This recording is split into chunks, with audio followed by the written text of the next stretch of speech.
Halo teman-teman, berjumpa lagi dalam perbincangan sepak bola dan di Serie A lagi ramai, di mana dini hari ada dua pertandingan yang saya fokus untuk bisa bicara di konten kali ini, yaitu kemenangan Inter Milan di Giuseppe Meazza atas Lazio dengan 2-1 dan juga hujan gol terjadi di Stadion Olimpico ya.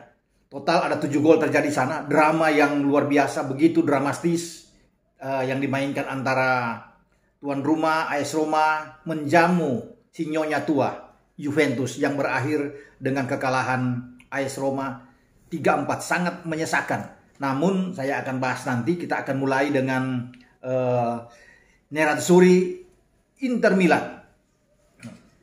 Untuk pertama kali dalam 50 hari, akhirnya tembok yang begitu kuat yang dibangun oleh penjaga gawang Samir Handanovic. Ada 3 back yang menjadi favorit bagi pelatih Simone Inzaghi, yaitu Skriniar, ada Bastoni, dan De Vrij jebol juga. Terakhir, pemain yang bisa menjebol gawang Handanovic itu adalah Dries Mertens, pemain depan yang ada di lini serang Napoli. Saat bermain juga di Meazza, kejadiannya sama. Saat itu Inter Milan mampu mengalahkan Napoli dengan 3-2. Dan pada menit ke-78, Mertens mencetak gol buat Napoli untuk memperkecil ketinggalan, dan Napoli kalah dengan 3-2. Sejak Mertens membuat gol, artinya dalam 50 hari ke sini sampai dini hari tadi, baru Ciro Immobile, striker Lazio dan juga striker tim nasional Italia, menggetarkan gawang Handanovic sebagai pemain pertama ya. Karena kita tahu bersama sejak melawan Napoli dan menang 3-2 di Meazza itu, 6 pertandingannya ke sini Inter Milan itu tidak terkalahkan. Bukan saja tidak terkalahkan ya. 6 kali menang itu mereka tuh clean sheet. Gawang Handanovic tidak bobol. Inter mencetak 19 gol tanpa kebobolan baru melawan Lazio.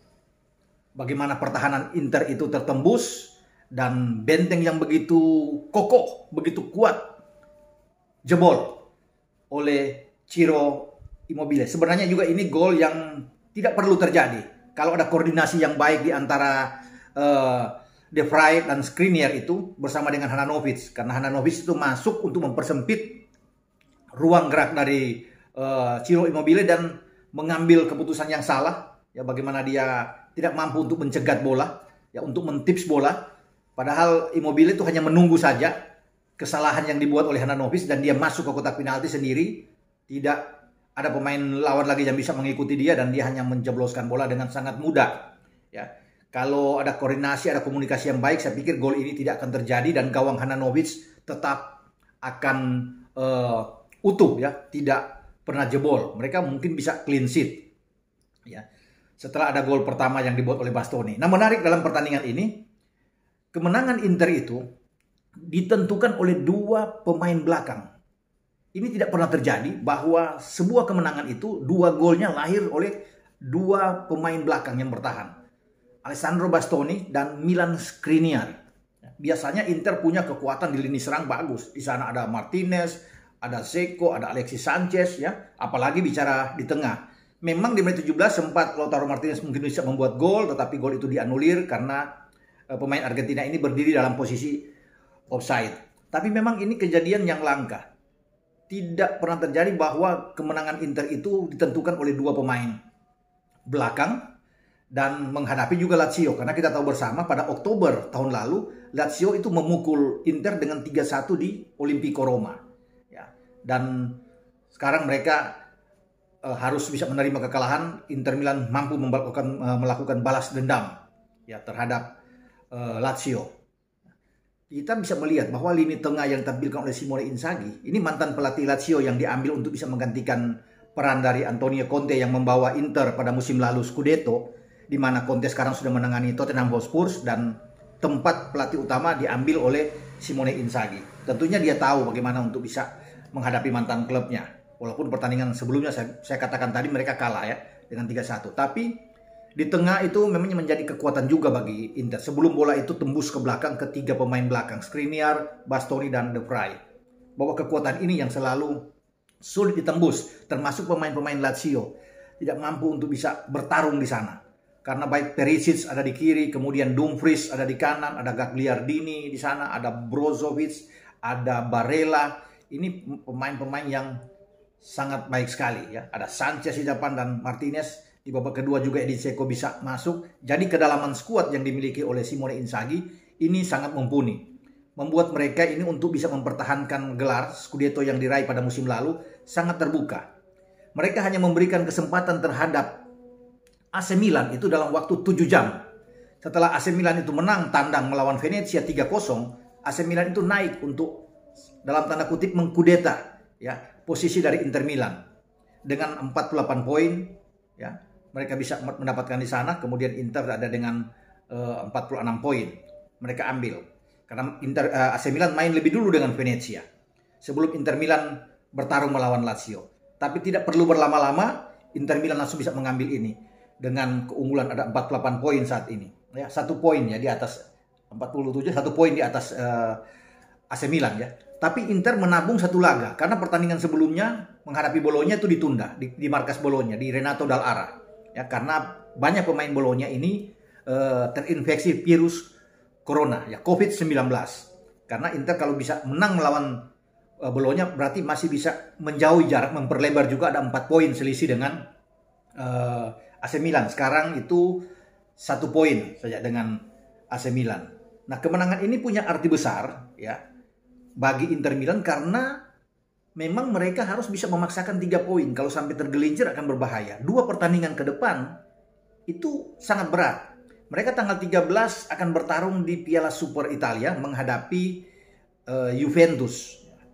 Ini juga penting bagi Inter Milan karena Inter Milan kan Scudetto juara bertahan menghadapi dengan juara Coppa Italia yang direbut oleh Juventus itu pada hari Kamis. Senin minggu depan itu mereka harus ke Bergamo, ke kota Bergamo, bermain melawan Atalanta. Atalanta sangat kuat. Kemarin menghajar Udinese di kandang Udinese itu 6-2, Dusan Zapata dan kawan-kawan, luar biasa. Ya, mereka tetap bertahan di posisi ketiga. Ya, di bawah posisi keempat di bawah Inter Milan, AC Milan dan juga ada Napoli ya, karena Napoli menang di kandang lawan Sampdoria, menang tipis 1-0. Jadi Napoli masih ada di posisi ketiga dan Atalanta di keempat. Nah, kelimanya Juventus. Kemudian bagaimana AS Roma tergeser ke posisi ketujuh karena diambil alih oleh Fiorentina yang menang dalam selisih gol ya. Fiorentina belum main, baru sebentar nanti mereka akan main melawan Torino di markas Torino. Dan saya kembali ke Inter. Inter selain berhadapan dengan Juve di Piala Super, kemudian mereka harus bermain di Stadion Atleti di Azzurri ya, Italia ya, menghadapi Atalanta. Berbahaya ini, harus hati-hati bagi Inter karena Atalanta mampu menahan mereka di Meazza dengan 2-2. Jadi itu harus fokus benar, mereka harus bisa mengamankan Piala Super dan mengalahkan Atalanta. Lewat dari Atalanta saya pikir aman-aman saja buat pasukan Simone Inzaghi. Oke, sekarang saya bergeser ke Roma, Stadion Olimpico. Drama besar terjadi di sana. Sangat dramatis. 7 gol lahir. Ya, kemenangan seakan-akan sudah di depan mata. Ketika bagaimana Roma bisa unggul 1-0 ya. Kita bisa melihat di sana ada Tammy Abraham membukanya, kemudian disamakan sempat oleh Dybala, tetapi di babak kedua ya di menit 48 dan 53 itu Mkhitaryan bisa membuat gol dan sepertinya mereka ini nyaman ya untuk bisa memenangkan pertandingan, apalagi dengan gol ketiga dari Luca Pellegrini ya. Tetapi dalam sebelum menit 70, menit ke-69 mereka hanya sambung bertahan, kemudian itu seperti hilang ya. Dalam 7 menit, dalam tempo yang sesingkat-singkatnya, bagaimana Juve ini melakukan suatu pembalasan comeback yang sangat bagus dengan 3 gol yang mereka dapatkan. Ini luar biasa ya, mereka bisa membalikan keadaan dengan gol penentu dibuat oleh bahkan pemain belakang, oleh Mattia Di Siglio yang masuk ini memanfaatkan clearance yang kurang baik dengan sundulan dari Chris Smalling dan dimanfaatkan kemudian menembak di posisi jarak dekat di tiang dekat yang tidak mampu diambil oleh Rui Patricio. Jadi merupakan kesalahan yang dibuat ini yang harus dibayar mahal saya pikir oleh Smalling ya. Dari 1-1 di babak pertama unggul 3-1 kemudian disamakan. Saya pikir yang menjadi mereka agak shock bagaimana Dejan Kluzovic ya yang masuk di babak kedua. Dejan masuk kemudian bisa menyamakan kedudukan ya, dengan 3-3 ini yang sedikit menggoyahkan bagi mental anak-anak AS Roma. Dan padahal Roma itu memiliki satu kesempatan pula untuk bisa paling tidak membawa pulang dengan 1 poin ya. Draw. Ada penalti di menit 83. Tetapi Luca Pellegrini tidak mampu memanfaatkan itu. Penalti itu diperoleh setelah ada handsball dari Matthijs de Ligt, sehingga de Ligt ini ada 2 kartu kuning, diusir di menit 81 oleh wasit. Ini kan keuntungan sebenarnya buat Roma untuk bisa memenangkan pertandingan. Tapi mereka sudah ketinggalan dalam posisi 4-3. Ada penalti tapi Luca Pellegrini gagal. Dibaca oleh Wojciech Szczęsny ya, penjaga gawang dari Juventus. Maka hilanglah peluang bagi Roma. Itu yang membuat posisi Roma ini turun ya. Walaupun ini dengan diambil alih oleh Fiorentina, poinnya sama. Lazio juga posisi sama di posisi ke-8. Namun ini semakin jauh bagi pasukan Mourinho untuk bisa masuk di posisi 4 besar. Dengan 3 pertandingan terakhir mereka tuh tidak menang. Setelah ditahan imbang oleh Sampdoria 1-1, mereka kalah dari Milan. Sebelumnya dengan 3-1 di San Siro. Ini pun mereka kalah. Jadi semakin jauh.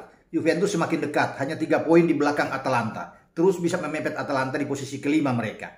Dan memungkinkan bagi Juventus untuk finish paling tidak di posisi ke-4 untuk meraih zona Champions. Ini agak rame di Serie A ya. Dan wajar kalau Mourinho itu mencak-mencak. Mourinho marah besar begitu pertandingan berakhir. Ya, di jumpa pers juga dia agak kesal. Dia masuk ke ruang ganti juga dia mengkritik habis penampilan pemain-pemainnya. Dia mengatakan bahwa ini tidak bisa terjadi. Mereka lagi unggul yang 3-1, semua ini sudah dalam track yang baik. Tetapi tidak bisa mempertahankan sampai menit ke-70. Ya, sebelum ada gol yang terjadi di sana. Jadi itu yang agak rasa kesal bagi seorang Mourinho. Ya, pantas dia marah besar terhadap semua pemain. Dia kritik di kamar ganti, kepada wartawan juga. Bahkan dia bilang ini mental pemain-pemain saya ini tidak bisa diterima.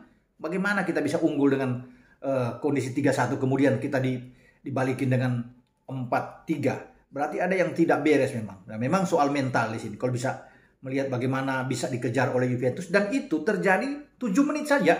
Ya, dari menit 70 sampai menit 77. Ya, 7 menit itu selesai. Bagaimana ini ketika Roma mampu membuat 3 gol ya. Mereka sudah tenang-tenang aja ya. Enak, sepertinya sudah nyaman, 3 poin mereka bisa dapatkan, namun semua itu selesai.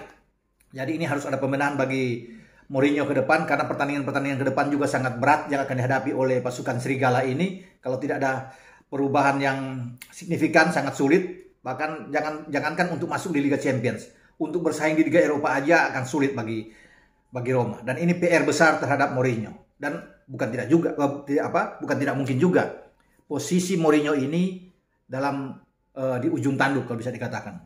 Dia bisa akan dipecat. Ya. Kalau sampai kalah terus, bukan tidak mungkin juga bahwa manajemen dari Roma akan memecat Mourinho. Tapi kita akan lihat nantinya ke depan. Sampai di sini pembicaraan saya dengan 2 match yang begitu luar biasa dimainkan di Meazza ketika Inter menang dengan 2-1, mengamankan 3 poin, dan drama di Olimpico di mana Roma tergelincir, ya, jatuh, dipukul dengan serangan balik oleh si nyonya tua Juventus yang boleh tersenyum di Olimpico. Oke, ciao.